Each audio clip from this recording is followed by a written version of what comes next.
Hey, Emily. I was wondering if you wanted to hang out with me this weekend. I found a really cool restaurant, and I'd love it if you and I could go check it out.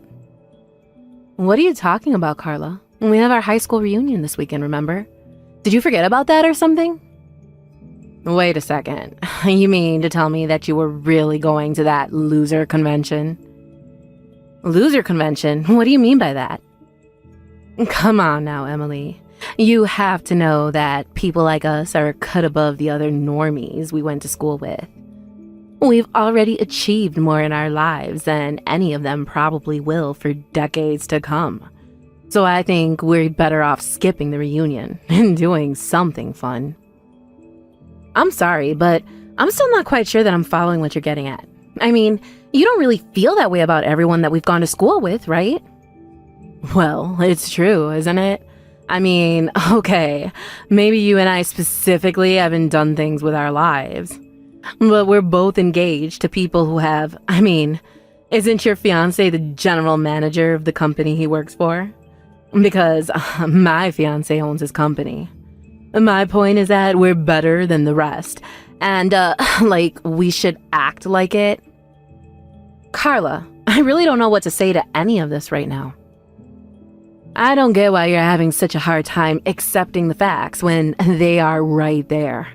We just did better than everyone else in school. And it shows by the fact that we're marrying the people that we are. Besides, I think who you choose to hang out with says a lot about a person. And if you're still hanging out with people from high school who've done nothing with their lives, instead of your more successful friends, then, well, it's just not good. I'm sorry, Carla, but I think the only thing that's not good around here is your attitude. I still keep in touch with plenty of people from high school, and some of them are my dear friends. So if you don't want to go to the reunion, that's fine, but I'm still going to go. You'll just have to find someone else to hang out with. You've got to be kidding me. You're not serious about this, are you? I am, and I don't think that you're a very good friend if that's really how you think of people. So please, don't try and lump me into the same camp as you. And one more thing you should know, I actually broke off my engagement with my fiancé last week. Hold on a second. You mean to tell me that you were going to marry a general manager and you broke it off? Besides, I heard that your fiancé was in line to inherit the whole company since he's the CEO's son, after all. Well, a lot happened between us, and we realized the marriage just wasn't going to work out. But I'm free next month if you want to try and hang out, just the two of us then. I can let you know what times I actually have available in a little bit. You think I would ever lower myself to hang out with you now? What is that supposed to mean? Haven't you been reading any of my messages at all? It's all about who you know and who you're seen with. And if you're not a winner like me, then I really shouldn't be wasting my time talking to a loser like you. So now, I won't be hanging out with you anytime soon. Hey, Emily. I just walked outside my door and found all kinds of cooked food on my doorstep. And it's basically all the things that I love to eat. Even some of my favorite snacks are in here too. Did you leave all this here for me? Wow, you found all that a lot faster than I thought you were going to. But yes, I was a bit worried about you, so I went out and got you some treats. Wait, what? What do you mean? Why were you worried? Well, you're always talking about how busy you are with work and how you barely even have time to eat. So I just thought it'd be nice and bring some food straight to you. But I don't get it. We broke up, right? We even called off our engagement, so I don't understand. Especially after the reason why we had to break things off was so ridiculous. I'm surprised you still want anything to do with me. Hey, it's not like I don't get why we wouldn't have worked out. You started a company with your friend and it all went belly up. You were the one who told me that you just couldn't marry me like that. So in a way, you kind of did it all to yourself. But what other choice did I have but to call it off? I wanted to give you the world. I was planning a huge wedding for us, but then my friend screwed up our big project and our whole company fell apart. And after that, we lost all of our contracts. And on top of all of that, my friend took the rest of our funds and ran off, leaving the company on the verge of having to declare bankruptcy. Yes, Barry, I know. You've told me the story at least 1,000 times. But what I'm surprised about is that you haven't gone to your parents begging for help. You told me that you didn't want them to keep bailing you out and that this was something you wanted to try on your own. Well, I don't know what else to say. I guess I'm just a bit of a prideful guy sometimes. But either way, I can't believe that our 5 years together had to end that way. I came into your life, made a big mess, and I had to pull out like the loser that I am. I'm just so sorry that I've probably ruined your life too. Barry, no offense, but I'm not the kind of person to let a breakup ruin my life. I am sad that things went the way they did, but not even you have the power to ruin my life with your presence or lack thereof. What do you mean by that? I mean, that I don't care that we're not engaged anymore. But it doesn't mean that I don't care about you. You're still important to me, and I want to try and remain friends. After all, I think it's great how even after being betrayed by your friend, you're still trying to pursue your goals. That's why I felt like I just had to bring you something to eat. I mean, you've been working so hard. And knowing you would probably work all night without taking a bite before you even realized it was morning. So at least eat something before you finally go to bed. Otherwise, you're just going to be good to no one. Thank you so much, Emily. I don't know what else to say, except that I still feel like I don't deserve this from you. Well, I say you are, and that should be good enough. But anyways, have you still not been able to get a hold of your friend? I mean, what do you think he's going to do with the money he took? I don't know because I still haven't heard from him. Although, I wouldn't be surprised if he just kept his phone on mute or even changed his number at this point. I even think that he might have moved away, but it's not like I can put out an APB or something. Especially not with a name like Jack Smith. Wait a second. Jack Smith? You know, now that you say that, I think I have a friend actually engaged to a Jack Smith. Oh, really? I wonder if it's the same person. That would really be some odds there. But you never know with these things. Well, how about I send you a picture of them? That way, if you ever find out that they're the same person, just let me know. Okay, sounds good to me. Anyways, good luck with the rest of your work. And you better eat something or else. Got it? Carla, what is the matter with you? Why would you do this to me? Why would you throw all this water on me? Aw, I'm sorry. I was just trying to think of a way to make you go home, and that's all I could think of. But this is what you get for not leaving when I told you to the first time. I just had to do something to make you go away, you know? No, I don't know. And just why do I have to go home, huh? I thought you invited me to your wedding because we were friends. Why even send an invite if you're just going to tell me to go home? You're almost right there. I almost saw you as a friend. But then you revealed to me that you were nothing but a loser. When I heard about how you broke off your engagement, I instantly started to regret inviting you here. And so, when I saw you arrive this morning, I knew that I had to do something. You could have just told me before I got there that you didn't want me to come. You didn't have to dump a bucket of water on me like some kind of middle school prank. I have had enough out of you. We're not friends, got it? I wouldn't want to be friends with some poor nobody like you anyways. I mean, you were so close to marrying so rich, and then you screwed it all up. You really think I'm poor? Is that what this is about? Well, of course you are. But then again, there aren't many women who I don't consider too poor for me at this point. But that's all their fault for not marrying rich like I am.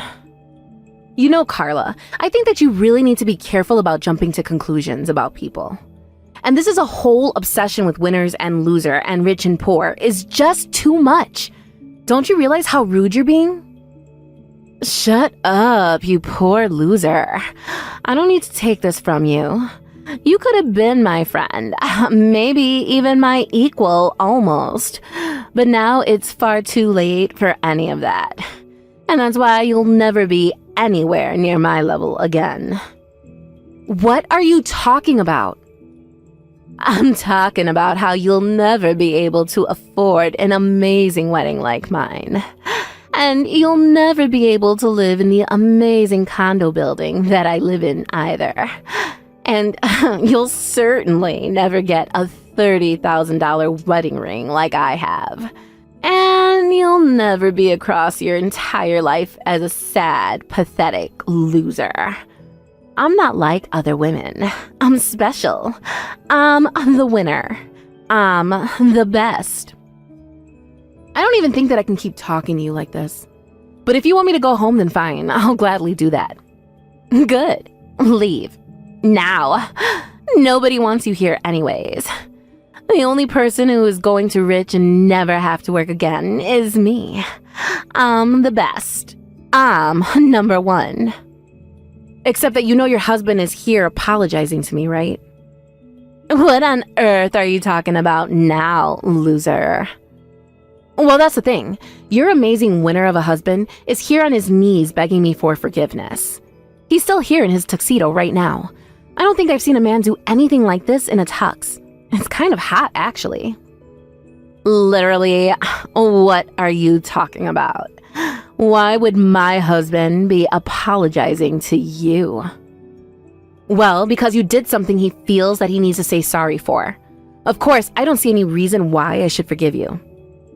Have you actually gone crazy or something? Start making sense now. I guess he's also very sorry because he ruined my engagement and ran off to get married himself. Hold on a second. I am so lost here.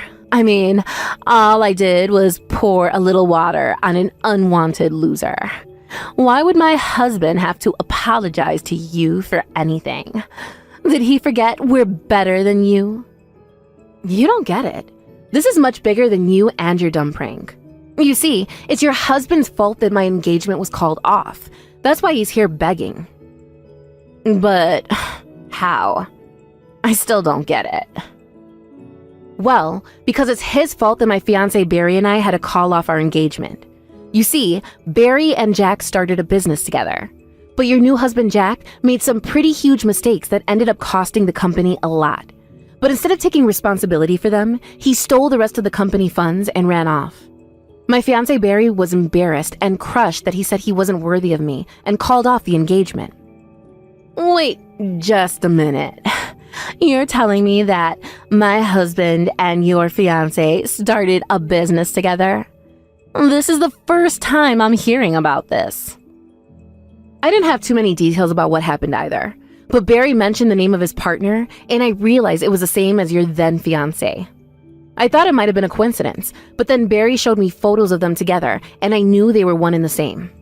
Anyways, I confronted Jack in the changing room and he admitted to it all, so naturally I informed the police.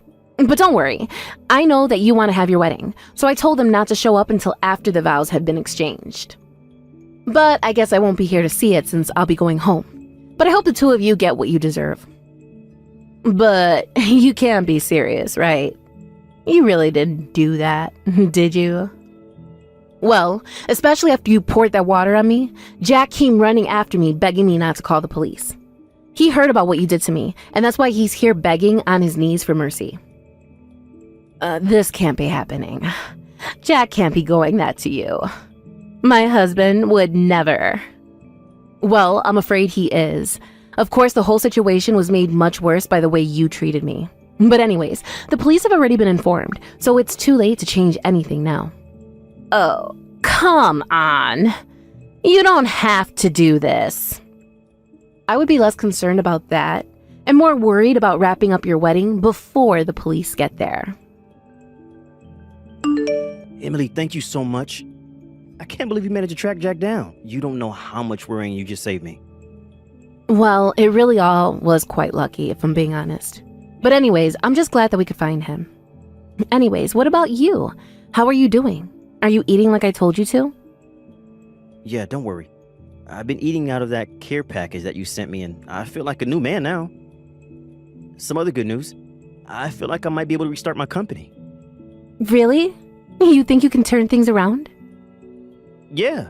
I know that I've basically lost all of my clients, but now that Exodus has stopped and I'm left with the ones that really believe in me. Not only that, but they understood my situation and said that they would recommend my business to associates here. And I've already started getting calls from new people wanting to work with me, so now I think I have enough funding to keep my project going. Barry, that's incredible. Congratulations on that. That's so amazing. I knew that things would work out for you. It's not me. I've just learned so much about business ever since I was little from my parents. I mean, I feel lucky that I was born into the family that I was, but also because of it, it means that I understood the risks of doing business. But there's one more thing that I'm hoping to set right now, and that's you. Me? What do you mean by that? I mean that after Jack stole my money, I told you that I could marry you, but this whole experience has taught me that I really need you. And now that we caught Jack, I want to ask again, will you marry me? Because if you say yes, I promise that I'll never let you go no matter what. I swear I'll do everything in my power to make you happy. Oh, Barry. I want to say yes, but I know you and your business too well. How about you focus on your company first? I know that things are looking good now, but you need to make sure that they stay that way. After you've done that, then we can talk. You're right. Better to make sure we do this right this time. Thank you so much for understanding, Emily. Emily, this is all your fault. The police just took Jack away. I had no idea that he had done such shady things in the past. From what I heard, Barry wasn't even the first person that Jack had done this to. Apparently, he had a pattern of scamming people out of their money like that. But no one had ever managed to catch him until now. Well, I want you to know, that I divorced him. Jack is no longer my husband. Oh no, you mean the marriage wasn't going to work out? And here I was thinking that you married the perfect man. I thought so too. But he wasn't a winner like me at all. He was just a loser scammer who would have done the same thing to me. But I guess that means if you don't have a husband like Jack, that makes you a loser just like the rest of us, no? Especially after he was arrested just days after you two were married. But I guess that's what you get for always looking down on others because of who you were marrying. How dare you talk to me like that? I thought we were friends. Why are you being so mean to me? Is that supposed to be a joke or something? You insulted me the moment you found out I wasn't going to marry rich like you.